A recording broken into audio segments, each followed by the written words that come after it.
the blurb on my book 4 says this. She had never lost that feeling since she first met the aliens in the scrapyard. Fear. It was something that changed you into something else.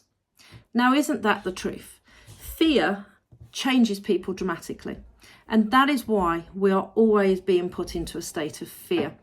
Now, we knew this with the COVID pandemic, didn't we? Where people we had known for 30 years or more were so fearful that it totally changed their personality and you didn't recognise them anymore. And then you would have other people who were so fearful that everyone was just going out and doing these vaccines that we would be forced into having them and no freedom of choice anymore. And to heck with any vaccine injury and all that sort of thing. So it's interesting, isn't it? Because people I knew totally transformed into totally different personalities with the introduction of extreme fear. And that is what the pandemic and the lockdown and everything did. Now, when I write in my stories, this is post-pandemic, okay? So I write about a biological weapon released on Earth that they all think is natural and don't realise it's an attack. So this is my blurb on book 4. The threat of another biological weapon being released looms over Earth, now on the verge of galactic war. Excuse me a minute. Maya! Come and sit down. Sorry, young dog playing up. I was going to start that again because I've ruined the mojo now. Okay. The threat of another biological weapon being released looms over Earth, now on the verge of galactic war. Time is up.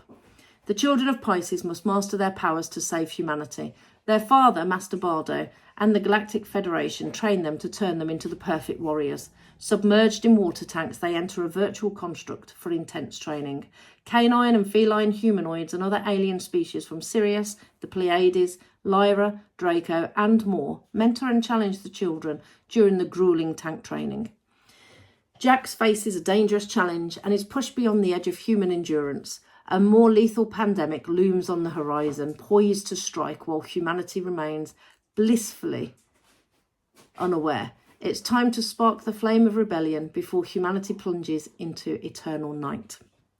Now, a lot of people thought I was writing about COVID, but I didn't. I wrote these books when I was pregnant, and when oh my God, where did these flies come from? I left the door open, or the dog did. And my twins are now almost 16. So 16 years ago, I wrote book 1 for this series. So it's not about COVID, but it kind of is. And it really helped us in the lockdown. I introduced it to my twins when they were 11 and they fell in love with it. So did their friends. And then I thought, okay, I must have something here. So I'm going to publish it. It's been sitting on my hard drive for like 11 years. And I think it really helped a lot of them and their friends deal with COVID by learning in a fun, fantasy way about, you know, a pandemic.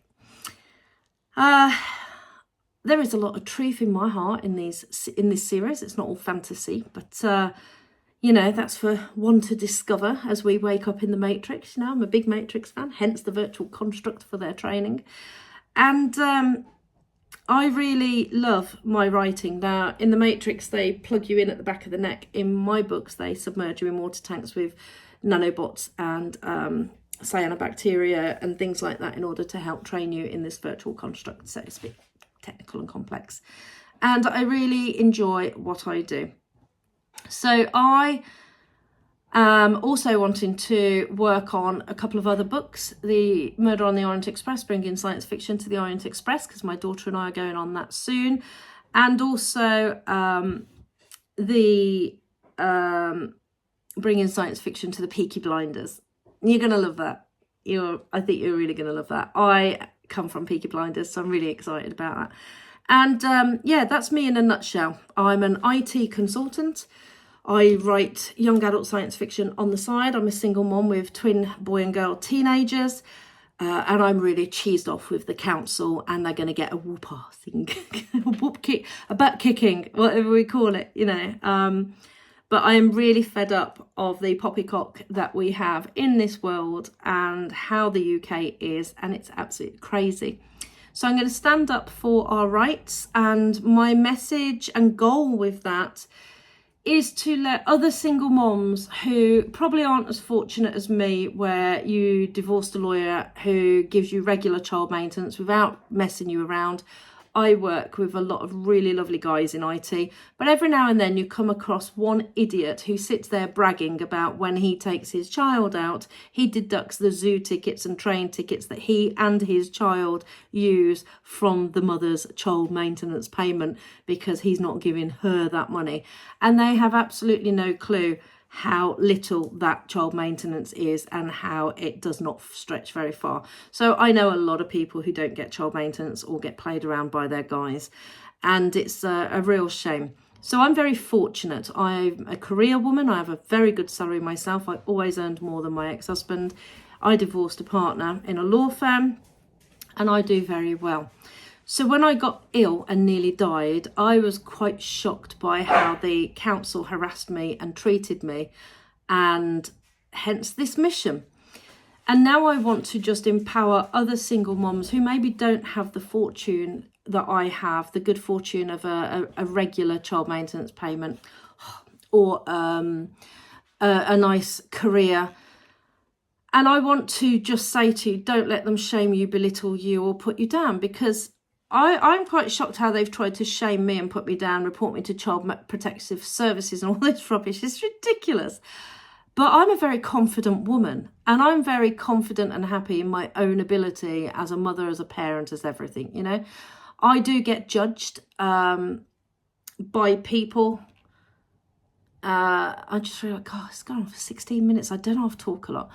I get judged by a lot of people who call me crazy, and, you know, people are laughing with me in the comments on these videos about how, well, we're the nutters and we're the conspiracy theorists and all that. And I just don't care, you know. I'll talk about that in a moment, how people judge you. But just stand in your own power. And if you are being shamed because you're in debt or behind with your bills, you know, don't. Because things are really expensive and hard right now, and that's not a failure on your part. That is just the mistakes being made by this government. And how awful they are and how poor they are at managing money. And I know from the projects that I've worked on with them that they don't make decisions, they drag things out, and they lose hundreds of £1,000s every month with their poor management and decision making. So do not ever feel bad about yourself. Remember that you are a very special, unique individual, and do whatever it takes to put your well-being first. And don't let anyone get you down, put you down, make you feel ashamed. You know, life happens, and sometimes you get behind in your bills, sometimes you get in debt, sometimes things are tight, and that is okay. We're supposed to be in a system that protects you and looks after you. I've paid high taxes for many, many years in order to look after single moms or sick people or disabled people or elderly people when they need it. And that may occasionally be me. And one day it should be me when I'm really old and ill and need some help.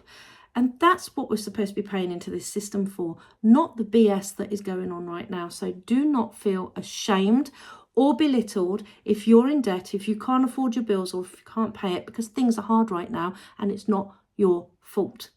Okay, so that's my biggest message right now, is don't let people put you down.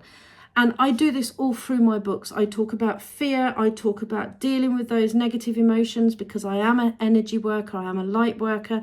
I am awake, and I have inside information from working in these industries. And I'm very confident in what I know and what I believe. So if you don't like what I know and believe, bugger off, keep scrolling, because I don't care. You're not part of my tribe, and I'm not here for you. I am here to help my children, my grandchildren, and those people who are like me move into this new golden age. So I hope everything I'm sharing is helpful to you, and I wish you a wonderful weekend. You take care now. Bye.